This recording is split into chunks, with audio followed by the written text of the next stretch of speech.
Yang pertama yaitu kita membahas mengenai struktur kepemilikan perusahaan. Jadi struktur kepemilikan ini merupakan pilar fundamental yang menentukan arah dan kualitas tata kelola korporat karena struktur ini membentuk lanskap kekuasaan, insentif manajer, serta jenis konflik agensi yang paling mungkin muncul. Nah, terdapat dua model utama yaitu kepemilikan tersebar dan terkonsentrasi. Jadi kepemilikan tersebar ini cenderung menimbulkan konflik agensi tipe 1 antara manajer dan pemegang saham. Sedangkan kepemilikan terkonsentrasi mengurangi konflik tipe 1 tetapi memunculkan konflik agensi tipe 2 antara pemegang saham mayoritas dan minoritas. Ada beberapa jenis investor. Yang pertama yaitu kepemilikan institusional versus individu. Jadi investor institusional memiliki insentif finansial yang besar dan kemampuan pengawasan yang lebih kuat melalui sumber daya profesional serta kekuatan suara dalam RUPS-nya.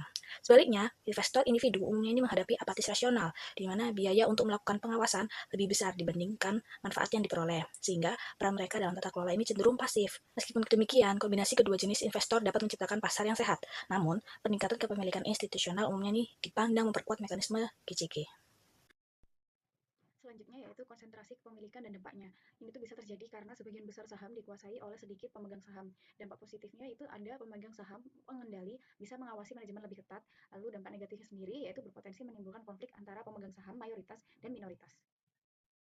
Selanjutnya yaitu kepemilikan asing dan domestik. Kepemilikan asing ini tuh umumnya dikaitkan dengan tata kelola perusahaan yang lebih baik karena investor asing membawa standar transparansi dan pengawasan yang lebih tinggi. Kehadiran mereka ini dapat mendorong perusahaan untuk meningkatkan kualitas pengungkapan informasi dan praktik pengawasan. Sebaliknya, kepemilikan domestik sering dipengaruhi oleh kondisi lokal seperti kepemilikan keluarga atau hubungan bisnis, sehingga pengawasannya tidak selalu objektif. Struktur kepemilikan ini tuh mempengaruhi kualitas tata kelola perusahaan. Nah, kemudian saya di sini akan melanjutkan mengenai faktor penentu utama tata kelola korporat. Nah, selain struktur kepemilikan, kualitas dan kompleksitas mekanisme tata kelola perusahaan ini sangat dipengaruhi oleh karakteristik internal dan juga kondisi operasionalnya. Faktor seperti ukuran perusahaan, struktur modal, dan juga kinerja finansial ini akan membentuk konteks di mana GCG ini akan diimplementasikan. Nah, perusahaan besar dan kompleks itu biasanya menghadapi tantangan tata kelola yang lebih besar. Dengan operasi yang tersebar di berbagai negara, lini produk yang beragam, dan ribuan karyawan. Nah, ini itu menciptakan masalah pemantauan dan juga pengendalian yang lebih rumit bagi dewan direksi dan juga manajemen puncak. Sebagai responnya, perusahaan besar ini cenderung berinvestasi lebih banyak dalam sistem GCG yang formal dan juga berlapis, seperti memiliki dewan yang lebih besar dengan komite khusus, fungsi audit internal yang kuat, dan sistem pelaporan yang berlapis. Kemudian melanjutkan mengenai ukuran perusahaan dan kompleksitas bisnis. Ukuran perusahaan dan tingkat kompleksitas operasional ini merupakan salah satu pendorong paling fundamental terhadap kebutuhan akan struktur tata kelola yang formal dan juga kuat. Nah, perusahaan kecil yang beroperasi di suatu lokasi dengan lini produk tunggal itu sering dapat dikelola secara efektif melalui pengawasan langsung oleh pemilik atau dewan yang kecil.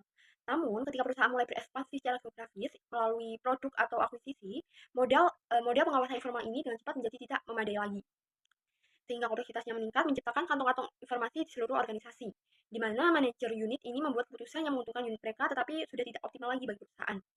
Nah, sebagai responnya, cenderung mengadopsi struktur GCG yang lebih formal dan juga berlapis, termasuk dewan direksi yang lebih besar, komite spesialis, serta sistem pengendalian internal dan juga informasi manajemen yang canggih. Baik, selanjutnya kita akan membahas tentang faktor penentu utama tata kelola korporat. Ada tingkat leverage dan struktur modal. Nah, kenapa sih tingkat leverage dan struktur modal ini mempengaruhi tata kelola korporat? Karena leverage sendiri itu berarti penggunaan utang, dan penggunaan utang ini dalam struktur modal ya dapat mempengaruhi tata kelola perusahaan. Mengapa? Karena ketika sebuah perusahaan itu memiliki utang, mereka wajib membayar bunga dan pokok secara rutin. Nah, kewajiban ini membuat manajemen lebih disiplin dalam mengelola arus kas. Kemudian, selain daripada itu, karena adanya tekanan untuk membayar utang, jadi manajer itu tidak bisa sembarangan menggunakan free cash flow untuk proyek yang tidak menguntungkan atau hanya memperbesar perusahaan tanpa efisien.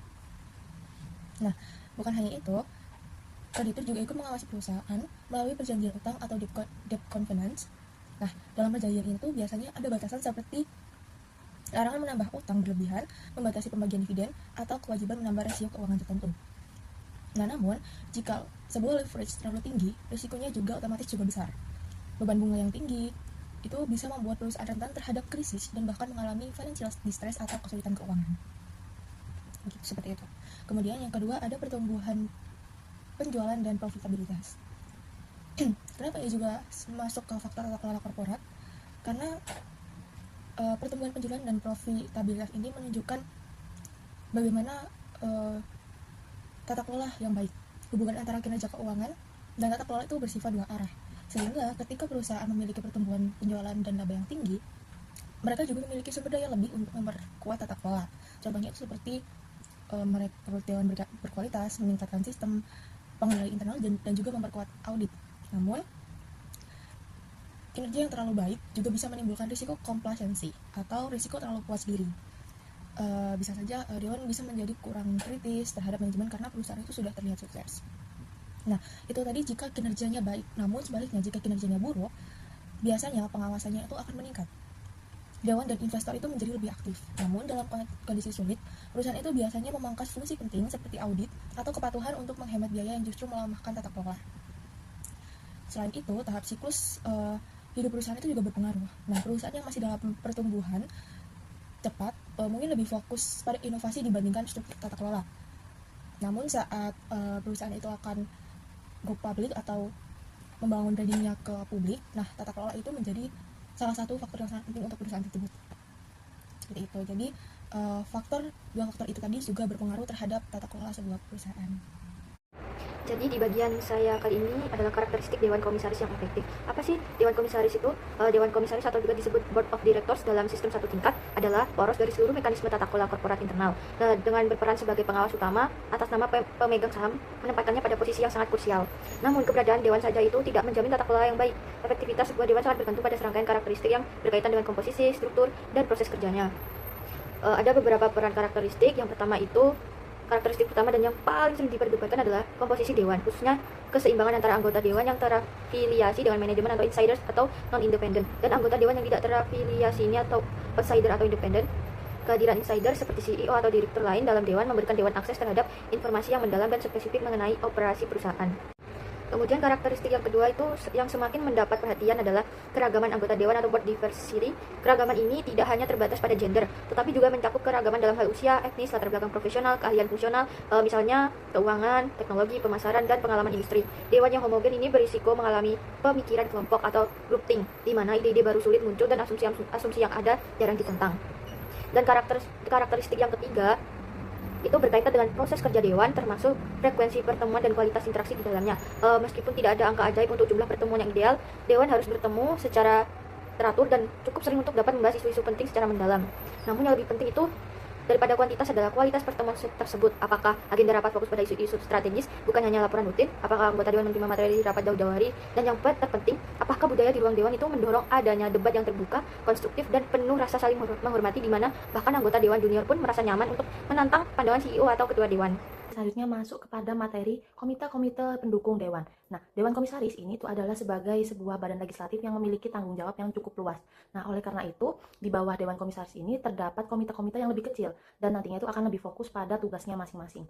Nah, komite ini biasanya terdiri dari beberapa anggota dewan dan memungkinkan adanya spesialisasi profesinya atau pembagian kerjanya seperti itu. Nah, ini untuk apa? Karena agar nantinya dapat meningkatkan efektivitas dari kinerja dewan secara keseluruhan.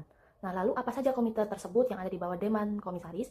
Nah, komite tersebut itu ada 3. Yang pertama ada komite audit, kemudian ada komite nominasi, dan yang ketiga ada komite remunerasi.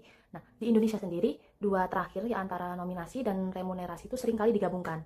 Jadi, sehingga di sini saya akan menjelaskan terkait 2 komite.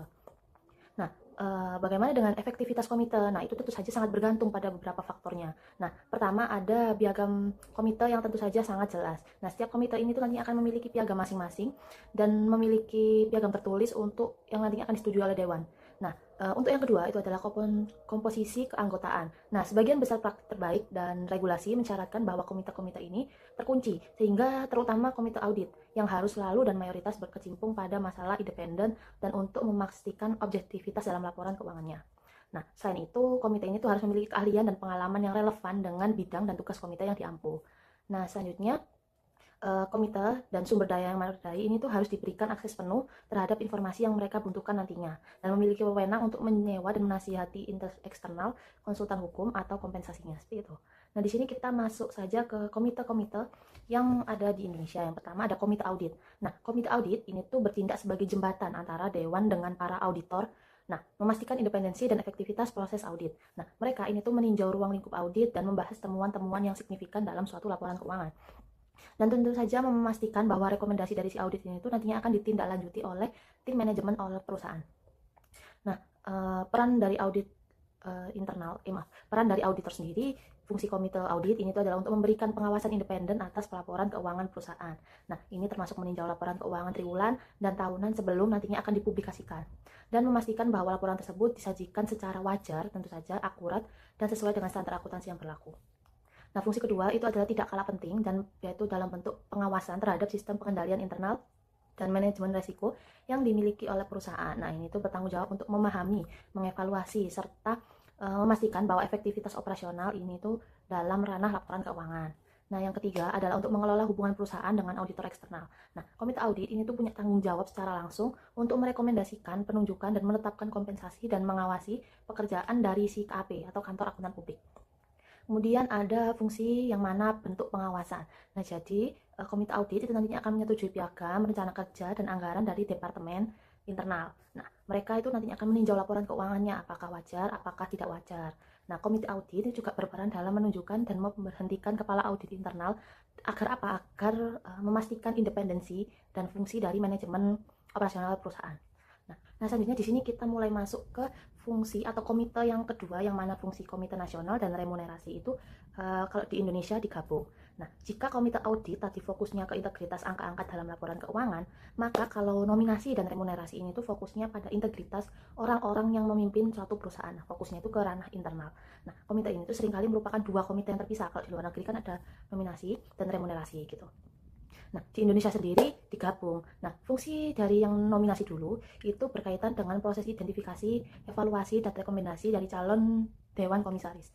Dan ini itu fungsi yang sangat penting agar memastikan nantinya Dewan ini tuh memiliki komposisi yang seimbang, apakah dia ahli, apakah dia berpengalaman, dan bagaimana strategi dia dalam mengawal kepemimpinan perusahaan.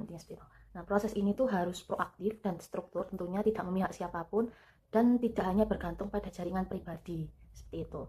Nah, selain rekrutmen tadi untuk Dewan Komisaris, di sini fungsi nominasi juga mencakup perencanaan suksesi, yang mana itu ada di posisi direktur utama atau yang biasa kita sebut dengan CEO. Dan itu juga termasuk akses eksekutif yang penting-penting lainnya. Kenapa? Agar dipastikan adanya alih kepemimpinan yang mulus, dan rencana adalah salah satu tugas pengawas dari Dewan ini. Tentu saja yang paling krusial. Kemudian ada fungsi remunerasi dari komite ini, itu adalah untuk menetapkan dan meninjau kebijakan kompensasi bagi anggota Dewan Komisaris dan direksinya. Tujuannya apa? Tujuannya itu adalah untuk merancang paket remunerasi yang mampu menarik, mempertahankan, dan memotivasi talenta kepemimpinan terbaiknya sambil memastikan kompensasi tersebut gitu. Kompensasi tersebut itu tentunya harus ada di ranah adil, wajar, dan terkait dengan tujuan perusahaan yang menciptakan nilai bagi si pemegang sahamnya, seperti itu. Nah, paket remunerasi eksekutif itu biasanya terdiri dari beberapa komponen. Yang pertama ada gaji, terus ada bonus, sama insentif, atau seperti opsi saham atau saham terbatas, seperti itu. Nah, tentunya dalam fungsi remunerasi itu punya tantangan tersendiri, yang mana itu menyeimbangkan komponen-komponen ini dengan komite remunerasi, dan dengan ranah yang tepat. Nah, kompensasi yang terlalu fokus pada bonus tahunan atau berbasis laba itu dapat mendorong manajemen untuk mengambil resiko yang berlebihan atau tidak pada batasannya yang emang dianjurkan oleh perusahaan. Nah, sayangnya itu juga dapat memiliki potensi mengorbankan investasi jangka panjang demi hasil yang jangka pendek aja. Nah, secara keseluruhan, komite nominasi dan remunerasi ini tuh memainkan peran ganda yang sangat strategis. Nah, melalui fungsi nominasi dulu, yang mana itu mereka bertindak sebagai arsitek dari tim kepemimpinan. Melalui remunerasi, mereka bertindak sebagai perancangnya, di bawahnya sistem insentif yang akan memandu perilaku dari tim tersebut. Nah, kinerja yang efektif dari komite-komite tersebut, dari nominasi dan remunerasi, itu sangat penting untuk memastikan bahwa internal perusahaan itu memiliki orang yang tepat di pucuk pimpinan, dan yang termotivasi untuk melakukan hal yang benar dan menjauhi fraud atau kecurangan dalam perusahaan. Selanjutnya, di sini saya menjelaskan mengenai dengan struktur kepemimpinan Dewan atau CEO Duality. Nah, CEO Duality sendiri itu merupakan suatu situasi yang dimana satu orang individu itu memegang dua jabatan secara sekaligus, yaitu sebagai CEO dan juga sebagai Ketua Dewan Komisaris. Nah, di sini ada pihak yang mendukung dan juga menentang adanya praktik ini. Bagi pihak yang mendukung, mereka ini berpusat pada efisiensi dan juga kesatuan kepemimpinannya, di mana mereka berpendapat bahwa kesatuan kepemimpinan itu dapat menciptakan kepemimpinan yang jauh lebih jelas dan juga tidak ambigu baik bagi internal maupun eksternal perusahaan. Nah, dengan satu orang yang berada di pucuk pimpinan, itu mereka dapat mengambil keputusannya itu jauh lebih cepat dibandingkan ketika ada dua kepala. Nah, dalam pandangan ini, pemisahan peran itu justru dapat menciptakan adanya kebingungan maupun perselisihan antara CEO dan juga ketua dewan yang dapat berpotensi untuk melumpuhkan perusahaan. Nah, selanjutnya bagi pihak yang menentang adanya praktik ini, itu mereka berpendapat pada perspektif akuntabilitas dan juga tata kelola perusahaan, yang dimana jika CEO itu juga sekaligus menjabat sebagai ketua dewan, maka secara efektif CEO ini tuh harus mengawasi dirinya sendiri. Nah, konsentrasi kekuasaan yang besar hanya di tangan satu orang itu dapat meningkatkan resiko bahwa kepentingan CEO nantinya akan lebih didahulukan di atas kepentingan para pemegang saham. Selanjutnya kita akan bahas mengenai keuntungan dan juga kekurangan dari adanya pemisahan jabatan. Nah, keuntungannya sendiri yang pertama, pengawasannya itu jauh lebih independen, ya dimana dengan seorang ketua dewan yang independen, maka dewan ini tuh berada dalam posisi yang lebih baik untuk mengawasi dan juga mengevaluasi kinerja dari CEO dan juga manajemen secara objektif. Jadi tidak ada konflik kepentingan di mana CEO ini harus mengevaluasi dirinya sendiri. Kemudian yang kedua itu peningkatan keseimbangan kekuasaan, yang dimana pemisahan peran itu dapat mencegah konsentrasi kekuasaan yang berlebihan di tangan satu orang saja atau satu individu. Kemudian yang ketiga itu fokus peran yang lebih baik, yang dimana CEO itu dapat berfokus sepenuhnya pada tugas-tugas pengelolaan operasional dan juga eksekusinya strategi kegiatan sehari-hari, sementara ketua dewannya ini dapat berkonsentrasi pada kepemimpinan dewan, kemudian memastikan proses tata kelola berjalan secara efektif dan juga mengelola hubungan baik dengan pemegang saham. Kemudian yang keempat itu peningkatan komunikasi dengan pemangku kepentingan, yang dimana seseorang ketua dewan itu ketika independen maka dapat menjadi penghubung yang lebih baik dan juga kredibel dengan perusahaan dan juga pemegang saham. Kemudian terdapat kekurangan dari adanya pemisahan jabatan, yang dimana yang pertama itu potensi adanya kebingungan dan juga konflik, yang dimana ketika ada dua pemimpin di puncak maka dapat menciptakan kebingungan mengenai siapa yang sesungguhnya bertanggung jawab atas tugas tersebut. Kemudian yang kedua itu pengambilan keputusan yang lebih lambat, yang dimana proses ini tuh mengharuskan konsultasi dan juga persetujuan dari dua pemimpin sehingga dapat memperlambat kemampuan perusahaan untuk merespons pasar dengan cepat. Kemudian yang selanjutnya itu ketua dewan yang kurang terinformasi, yang dimana ketika seorang ketua dewan itu berasal dari eksternal perusahaan atau independen, maka kemungkinan itu tidak memiliki adanya pemahaman yang mendalam tentang operasi dan sehari-hari perusahaan. Selanjutnya, saya akan menjelaskan tentang praktik terbaik dalam kepemimpinan dewan. Yang pertama, piagam dewan atau board charter yang jelas dan komprehensif. Nah, ini tuh jika jabatan dipisahkan itu mengatur mekanisme koordinasi dan pembagian tanggung jawab. Tapi kalau misalnya jabatannya itu digabung, bakalan menetapkan mekanisme check and balance dan memperkuat peran ketua direktur independen. Nah, yang kedua itu ada penunjukan ketua direktur independen atau lead independent director, di mana tanggung jawabnya itu mencakup memimpin sesi eksekutif tanpa manajemen, berkonsultasi dalam penyesuaian agenda rapat, menjadi penghubung dewan independen dengan CEO, dan memimpin evaluasi tahunan kinerja CEO. Yang ketiga itu ada pelaksanaan sesi eksekutif, di mana rapat ini tuh anggota dewan independen tanpa kehadiran manajemen. Nah, kemudian kedua itu menciptakan ruang diskusi yang jujur dan terbuka dengan membahas evaluasi kinerja CEO, isu strategis dan sensitif, kekhawatiran terhadap manajemen. Kemudian yang keempat itu ada evaluasi dewan secara berkala, di mana ini tuh dilakukan setiap tahun atau self assessment dan mengevaluasi kinerja dewan secara keseluruhan, kinerja komite dan juga kinerja individu anggota. Nah, kemudian dapat mengidentifikasi kualitas informasi dinamika dewan dan kebutuhan keahlian tambahan serta dapat melibatkan pihak ketiga independen. Kemudian yang kelima ada komunikasi transparan dengan pemegang saham. Nah, ketua dewan atau ketua direktur independen itu harus tersedia untuk berdialog dengan investor institusional besar mengenai isu-isu tata kelola, strategi dan kinerja. Nah, keterlibatan ini itu membantu membangun kepercayaan dan memastikan bahwa dewan memahami perspektif dan kekhawatiran dari para pemilik perusahaan. Ada pengaruh struktur kepemimpinan dewan terhadap GCG, di mana ada yang pertama itu independensi dan dinamika dewan. Nah, jika terpisah, ketua dewan independen itu memperkuat independensi dewan, mencegah dominasi manajemen dalam agenda, mendorong diskusi yang seimbang serta meningkatkan efektivitas pengawasan. Tapi jika digabung, dewan itu beresiko menjadi terlalu pasif terhadap CEO sehingga kualitas pengawasan dapat menurun. Yang kedua ada evaluasi kinerja dan remunerasi eksekutif.